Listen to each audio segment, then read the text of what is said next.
While I busied myself with chores, a sharp voice pierced through the air from the direction of the venue. "Where's Emily?" My father-in-law's tone carried a hint of frustration. Deciding it best to acknowledge my father-in-law, I made my way towards the venue. However, before I could reach them, snippets of conversation reached my ears. My husband and mother-in-law were speaking, their voices tinged with amusement. "Oh, if you're referring to Emily, she's occupied with tasks behind the scenes. Don't concern yourself. After all, what else would a wife be good for?" I go by Emily, a 23-year-old navigating the daily grind in an office setting. My romantic ties lie with Steve, an acquaintance with whom my introduction was anything but ordinary.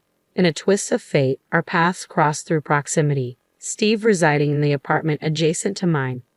One leisurely day off, the tranquility was disrupted by a jarring commotion from Steve's abode. Did that sound like a collision against the wall? I pondered, mindful of my own modest noise level, with the television murmuring softly in the background. Unease crept in as my thoughts veered towards scenarios of mishap or distress. Compelled by concern, I tentatively nudged the doorbell of Steve's dwelling, met initially with silence. Undeterred, I persisted, the bell chime echoing through the hallway. A faint voice answered from within. "Who's there? Are you all right?" Summoning courage, I responded, and in due time, the door creaked open, revealing Steve on the other side. As the door swung open, a man teetered on the threshold, his demeanor suggesting imminent collapse. "Are you all right?" I inquired, concern knitting my brows as he leaned heavily against the doorframe. A bewildered expression etched across his face. "I'm famished. Can you believe it? I haven't had a morsel in days," he murmured, his voice tinged with exhaustion. "What?" Alarmed by his revelation, I hastily retreated to my own abode, scurrying for sustenance. Retrieving the sandwich and a flask of tea from the remnants of yesterday's provisions, I returned to his quarters. "Here, please take this," I offered, extending the meager offering. His eyes widened in disbelief. "Are you sure?" he questioned, a mix of gratitude and disbelief coloring his tone. "I'd be far more troubled if you were to starve," I replied earnestly. "Thank you for your kindness," he whispered gratefully, accepting the sustenance with trembling hands. With those words he tore into the sandwich, devouring it with remarkable speed. The tea followed suit, disappearing down his throat in swift gulps, eliciting a contented sigh. "Thank you for the meal. I genuinely thought my time was up. I'll definitely find a way to repay you for the sandwich." "No need for repayment. It's no trouble," I reassured him, concern lingering in my tone. "But why have you gone without food for so long?" Actually, after covering tuition and rent, I found myself completely strapped for cash. "So, you're a student?" I inquired. "I'm in my final year of college. And you? Do you have a part-time job?" "Unfortunately, the pub where I worked unexpectedly closed down," I explained. "That's dreadful. So, you were paid and your circumstances spiraled," he surmised. "I did want to burden my parents," I confessed. "I understand, but it's crucial to communicate with them. It's dangerous to be in a state like this," I cautioned. "You're right. I'll be more cautious," he promised. Following our conversation, his stomach emitted a low rumble. "Oh," I chuckled, unable to suppress a smile. "You must be famished." "Well, I can't deny it after days without a meal," he admitted with a sheepish grin. Deciding it was imperative for him to eat, I offered him some of my homemade fare. Initially hesitant, he relented when I insisted, expressing concern over the prospect of him succumbing to malnutrition. With that, I ushered him into my room, where a fragrant dish of fried rice awaited him. "This is delicious. It's been ages since I've tasted such a treat," he remarked between mouthfuls, his enthusiasm reminiscent of a child's, endearing in its simplicity. His hearty appetite stirred a sense of maternal warmth within me. As we savored the meal, we exchanged introductions and contact details, laying the foundation for a newfound connection. I urged him to reach out if he ever found himself in a bind. It wasn't long before he secured another part-time gig, landing a position at a restaurant that offered complimentary meals. "Thanks to you, I won't be facing starvation," he expressed gratefully. "I'm relieved to hear that," I replied sincerely. In recent times, upon returning from work, I started preparing extra portions, extending an invitation for him to join me for dinner. The solitude of solitary meals had begun to weigh heavily, making the shared repasts a welcome change. Lost in thoughts of our shared meals, his demeanor suddenly shifted, a seriousness clouding his expression. "Is something the matter?" I inquired, sensing his unease. With a gulp, he broached the topic, his words weighted with apprehension. Emily, would you consider going out with me? Huh? I stammered, caught off guard by his unexpected confession. I may just be a struggling college student, hardly a suitable match for you, but I've developed feelings for you. His candid confession caught me off guard, though truth be told, I found myself drawn to him as well. Without hesitation, I accepted his proposal to start dating. I feel the same way about you, Steve, I admitted. His face lit up with joy at my response, and thus began our journey as a couple.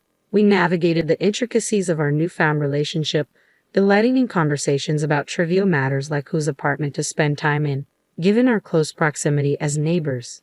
Our romance flourished, and upon his graduation from college, Steve secured a job. It was then that we made the decision to take our relationship to the next level by moving in together. Despite practically sharing living spaces already, we opted for a larger accommodation to ease the financial strain of rent.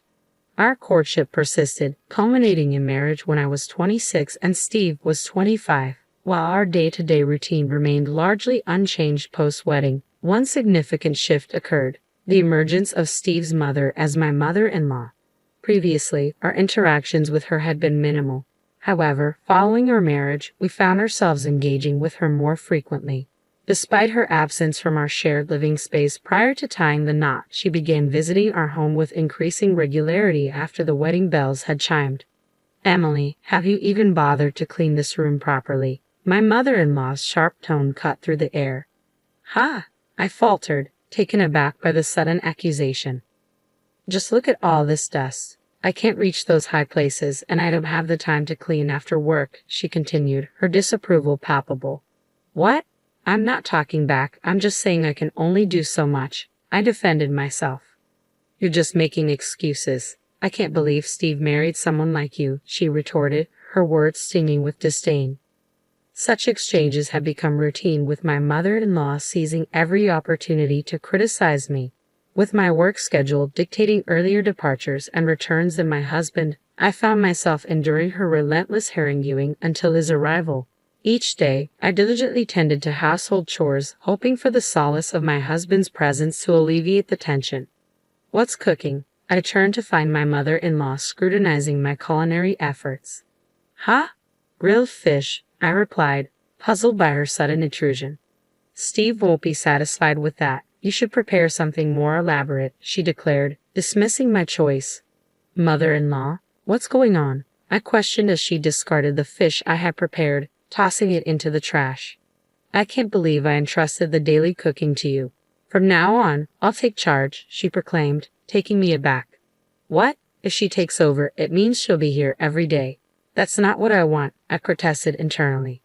There's no need for that, mother-in-law. I'm perfectly capable of cooking, I interjected.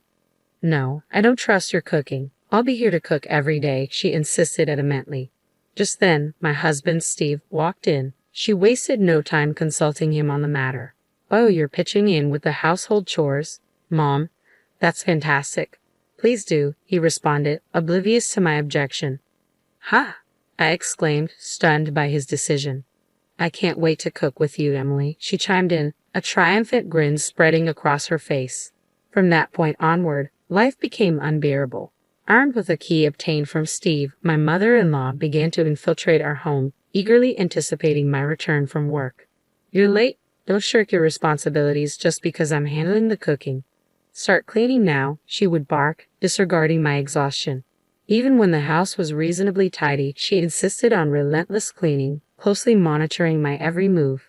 If I dared to pause for a moment's rest, she would unleash a torrent of scolding, leaving me with no choice but to comply, further exacerbating my fatigue. Without fail, she appeared daily to take charge of meal preparation, lingering to dine with us. In Steve's presence, she would disparage me, labeling me as ineffectual. Don't cause trouble for Mom, he would chide, redirecting blame onto me instead of addressing his mother's behavior. With her husband working abroad, my mother-in-law lived alone, affording her ample time to invade our space with unwavering frequency. She began applying pressure for us to start a family. There's nothing more rewarding than parenthood. Hurry up and give me a grandchild or two, she urged persistently. Even if we wanted to, it's not something we can rush. It takes time, I countered, attempting to reason with her. Young people nowadays always have excuses. I had Steve right after I got married, she retorted, dismissing my explanation. Ha! Maybe it's because you were a homemaker. That's why, I suggested. What? She exclaimed, taken aback by my response. I mean, your circumstances were different. You had the luxury of being a full-time housewife, I clarified. What kind of logic is that? She scoffed. If you're able to fully support your husband's career, you'll have more time to focus on starting a family. But with your demanding job, it's understandable that you're exhausted, she continued, her words cutting. How can you say that? That's incredibly insensitive. I don't think it's that simple, I protested. Enough. Just stop, she snapped, cutting me off abruptly. If you don't conceive soon, we'll find another wife, my mother-in-law declared bluntly. Another wife? I echoed in disbelief. Of course. A woman who can't bear children holds no value, she asserted callously. In this day and age, it's inappropriate to make such discriminatory remarks, I countered, shaking my head at her archaic views. You always have to argue, don't you? I'll be sure to tell Steve, she retorted, her face flushed with anger. Ironically, it seemed she was the one who couldn't refrain from arguing. When Steve returned home, his mother wasted no time recounting the incident. Emily, did you argue with my mom? What were you thinking? He demanded, his voice tinged with frustration. It's probably your fault that we can't have children, he accused, directing his anger towards me. What? Are you saying that too? There's no way it's my fault. What nonsense, I retorted, frustration simmering beneath the surface. My patience wore thin as my husband once again took his mother's side. Contemplating the possibility of divorce, I couldn't shake the feeling of being constantly undermined. However, amidst these tumultuous thoughts, tragedy struck with the passing of my husband's grandmother, who had been hospitalized. As preparations for the funeral commenced, I found myself torn. Despite contemplating divorce, attending the funeral was an obligation I couldn't ignore. Yet, to my dismay, both my husband and his mother insisted that I stay out of sight. Don't come here, just stay in the back and handle the chores, they directed me. Feeling marginalized and disregarded, I resigned myself to the menial tasks of preparing tea and tending to household chores in the background. Amidst the somber atmosphere of the funeral, I resolved to leave my husband once the ordeal was over. As I went about my chores, the sound of raised voices echoed from the gathering area. Why isn't Emily here?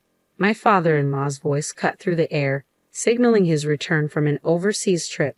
It made sense for him to be present, given the occasion, his mother's funeral. Feeling obligated to acknowledge him, I decided to make my way to the venue. However, as I approached, I overheard my husband and mother-in-law exchanging disdainful remarks with smirks plastered on their faces. It's clear she's not part of the family. We've relegated that woman to menial tasks in the back, they sneered, not even bothering to lower their voices in front of my father-in-law. Their audacity astonished me. Their behavior remained unchanged despite the circumstances. In the next moment, my father-in-law's enraged voice thundered, punctuating the tense atmosphere. Are you kidding me? What do you think a wife is for? My father-in-law's sudden outburst left my husband and mother-in-law visibly taken aback. What's gotten into you? My husband stammered, clearly surprised by his father's reaction. Yeah, you really caught us off guard, my mother-in-law chimed in, her tone tinged with disbelief. I'm appalled by your mindset. I need to speak with Emily, my father-in-law declared, his voice firm with resolve. Upon hearing his words, I made my way to where they were gathered. Father-in-law, it's been a while, I greeted him politely. Yes, indeed, he replied. As I entered, I couldn't help but notice the disdainful glares from my mother-in-law and husband. Emily, could it be that you've been enduring this treatment from my son and wife? My father-in-law inquired, his expression grave. Yes, she's been coming to our home almost every day to criticize me, and Steve has been joining in to blame me, I confess, feeling a weight lift off my shoulders as I spoke the truth. As I spoke, my father-in-law's gaze turned stern as he directed his ire towards his wife and son. You two are despicable. Have you no shame? He chastised them. What's happening? My husband interjected, his confusion palpable. However, his father disregarded him, focusing his attention on me. You two are truly beyond redemption, he lamented, shaking his head in disappointment. Turning to me, my father-in-law posed a question. Emily, what do you think? Do you wish to continue your marriage with my son? Dad, what are you saying? My husband protested, his voice tinged with panic. Ignoring his outbursts, I met my father-in-law's gaze and spoke firmly. I want a divorce. Emily, are you serious? My husband's voice wavered with disbelief. Your mother made it clear that if I couldn't bear a child, I should be replaced, I explained, my words heavy with resignation. Wait a minute, Emily. What are you saying? He pleaded, desperation creeping into his tone. I refuse to stay with a mother-in-law who spouts such cruel sentiments, and I'm tired of a husband who sides with her instead of standing up for me, I declared, my resolve unwavering. So, I've made up my mind. I want a divorce. Upon hearing my decision, my father-in-law interjected, I think that's for the best. If you're going to end the marriage, there's no need for you to assist with the funeral any longer, Emily. Thank you for your help thus far. You should go home and pack your things. Thank you. I appreciate your understanding, father-in-law, I replied gratefully before exiting the venue. The color drained from my husband and mother-in-law's faces as her words echoed throughout the room, heard by all the gathered relatives. News of their mistreatment towards me spread swiftly, casting a chilly shadow over their reputations. Following the revelation, aided by my father-in-law's support, I proceeded with the formal divorce for my husband. It appeared that the incident had left such a deep impression on my father-in-law that he also chose to end his marriage with my mother-in-law. Left abandoned by my father-in-law, my mother-in-law found herself with nowhere to turn. Desperate, she sought refuge at my ex-husband's doorstep. However, thus far, I've been shouldering the majority of the living expenses. If my ex-husband and mother-in-law continue their spending habits on food and other miscellaneous items as they always have, their finances will undoubtedly dwindle. Considering my ex-husband's lack of savings, rumors suggest they're struggling to make ends meet. But frankly, it's no longer my concern, so I'm not overly bothered by their financial woes. Meanwhile, I've settled into my own single-person apartment and am relishing the freedom of my solitary life. I recently adopted a cat, so I don't foresee dating being a priority for me anytime soon.